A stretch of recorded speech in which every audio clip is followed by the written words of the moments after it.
পান্ডা পৃথিবীর অন্যতম কিউট এবং রহস্যময় একটি প্রাণী। এদের সম্পর্কে কিছু মজার তথ্য নিচে দেওয়া হল।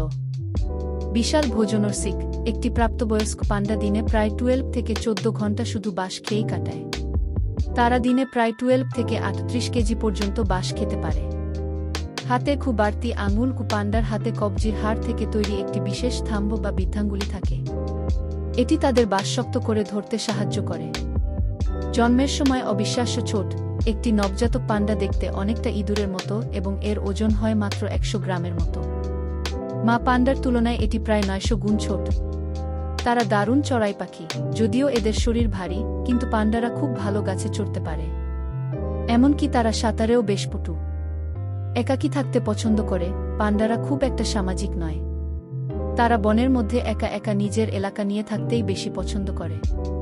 চোখের চারপাশের কালো দাগ, বলা হয় তাদের চোখের চারপাশের কালো দাগগুলো একে অপরকে চিনতে এবং অন্যদের ভয় দেখাতে সাহায্য করে।